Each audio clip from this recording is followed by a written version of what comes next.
aqui para essa mudança de 88 para 1930, a gente tem uma pequena alteração com relação à educação, tá? Essa educação, ela passa por alterações porque o Brasil também passa por alterações, que é a Primeira República, certo? 1889 a 1930. A gente tem que contextualizar o cenário político-econômico, ou seja, a gente tem aqui uma ascensão das elites econômicas.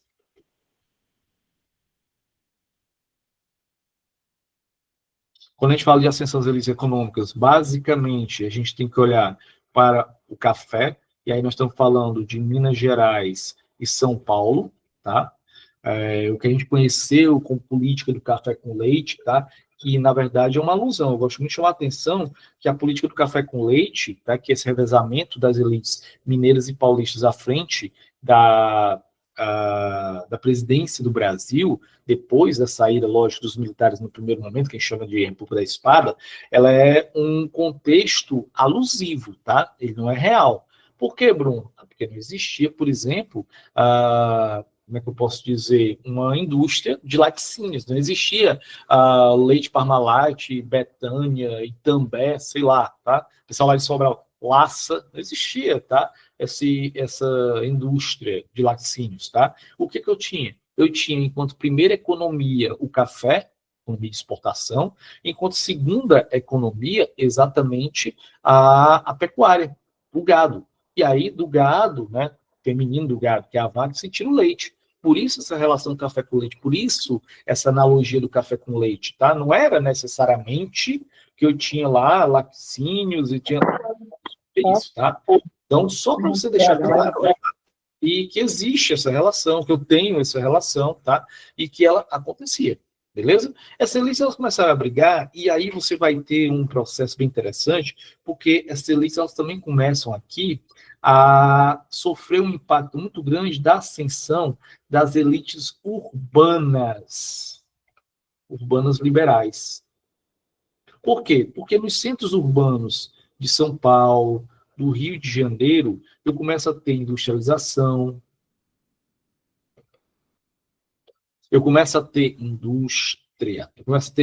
eu começo a ter vários trabalhadores, eu começo a ter uma movimentação muito grande financeira, e que essa elite, ela começa a pensar um outro Brasil, um Brasil agora, já que é republicano, república, coisa pública, coisa do povo, eu passo agora a querer um Brasil de fato democrático. Agora, lógico, com várias barreiras. Por quê? Porque a gente teve em 1888 a abolição da escravatura, mas não quer dizer que com essa abolição da escravatura houve a integração do negro na vida social brasileira. Eles continuaram abolidos da escravatura e abolidos da vida política e social brasileira. Então, é necessário ainda um movimento social muito grande, que a gente vai falar aqui ainda sobre movimentos sociais a posteriori, nas próximas aulas da gente, tá? É necessário um movimento social muito grande, é necessário uma caminhada política muito grande para que eu tivesse a integração desse sujeito preto, pardo, dentro da vida social brasileira. Então, o Brasil ele passa por um contexto de desvinculação das tradições imperiais, beleza, tá? E incorporação dos ideais republicanos. Entre esses ideais, o positivismo. O positivismo, ele era o ideal mais presente nesse período republicano, tá? E o positivismo do Auguste Comte, tá? Do Benjamin Constant, né? Que a gente tem aqui como a frase do Auguste Comte, né?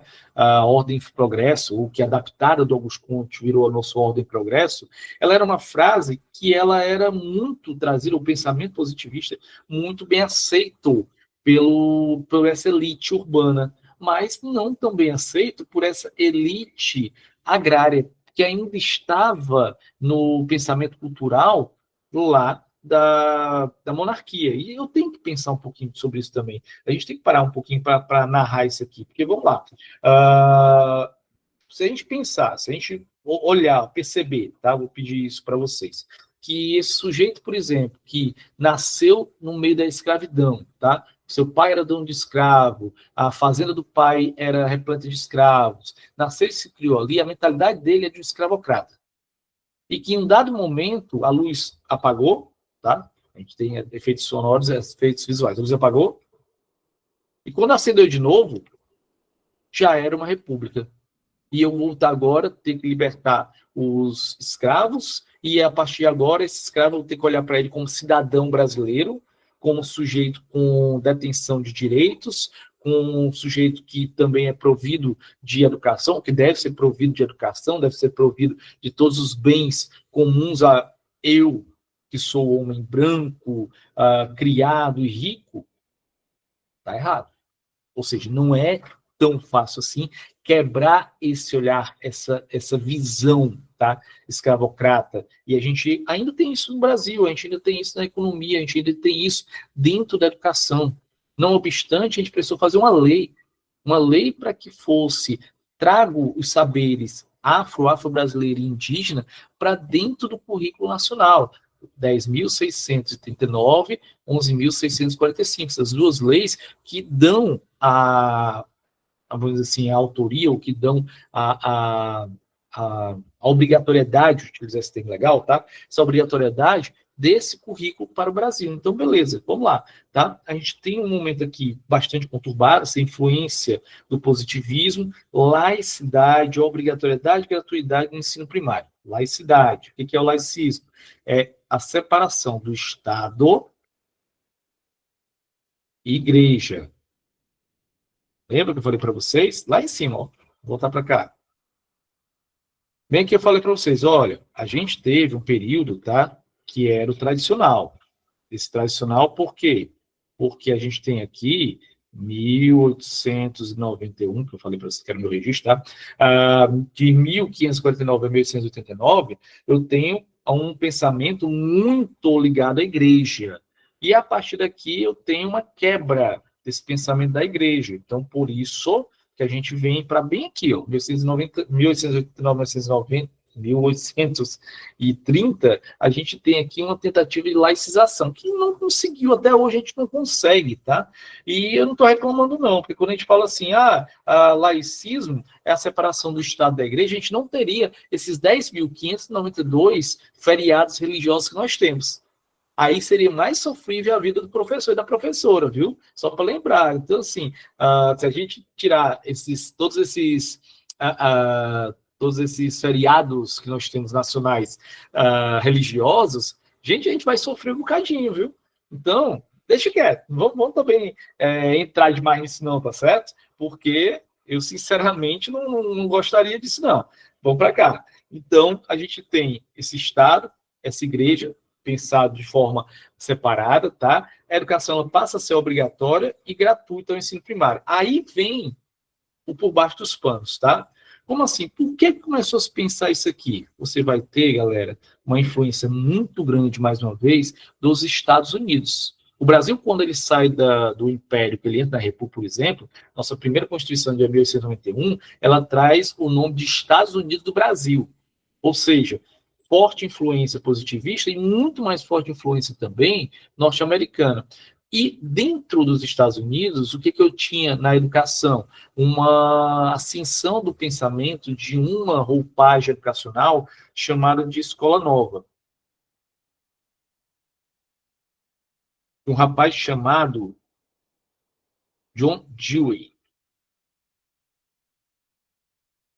O Dewey, por exemplo, que teve enquanto pupilo, né, um dos seus orientandos, um rapaz bastante importante para a nossa educação, que foi um rapaz chamado Anísio Teixeira. O Anísio Teixeira que dá nome ao INEP, que é o Instituto Nacional de Pesquisas Educacionais, com sede lá em Salvador, inclusive, tá? E que é o INEP que, lógico, está realizando o PND, que é a Prova Nacional Docente, é ele que vai elaborar as questões, tá? Então, aqui o Brasil ele entra nesse processo da chamada Primeira República, muito alicerçado em termos educacionais com os pensamentos da Escola Nova, que pregava uma escola pública, uma escola gratuita, né? Mas uma escola principalmente obrigatória. O ensino obrigatório começa a partir daqui, e aí, lógico, tá? A gente passa a ter essa obrigatoriedade e gratuidade, mas sem perder essa característica de que, para os pobres, continua valendo só aprender a ler e escrever e uma profissão. Para os ricos, eu vou dar tanto o ensino superior, quanto ensino secundário, quanto ensino superior. Então, não muda essa característica de educação, não, tá? Eu vou continuar dentro dela, eu vou continuar participando de uma educação dentro dessa perspectiva, tá? E aí você vai ter algumas reformas educacionais como a de Benjamin Constant, em 1890, a de Rivadavia Corrêa, Carlos Maximiliano. Entretanto, eu gosto muito de chamar a atenção de uma reforma que vai ter em 1931, que é a reforma do Chico Ciência, tá? Ou também sendo conhecido como Francisco, tá? Francisco Ciência, né? Chico Ciência, que era um nome muito respeitado no âmbito científico, tá? Internacional, inclusive, representante do Brasil, e que fez uma reforma tentando trazer a educação para esse âmbito científico, dar ao Brasil essa galhardia do ensino da ciência na educação pública e educação primária. Só que tem um detalhe: quem disse que a elite quer? Tu acha que a elite quer o povo pensando? Tu acha que a elite quer o povo aprendendo ciência, o povo tendo acesso à informação? A educação, ela sempre foi um reduto de transformação e principalmente de exclusão social. Então, se eu sei, eu não quero que você saiba. Porque se você souber e eu souber, nós estamos equiparados. Agora, a partir do momento que eu sei e você não sabe, isso gera uma hierarquia social. Então, quando o nosso grande Darcy Ribeiro fala que o fracasso da educação nacional, ele não é uma coincidência, ele é um projeto, ele está falando sobre isso.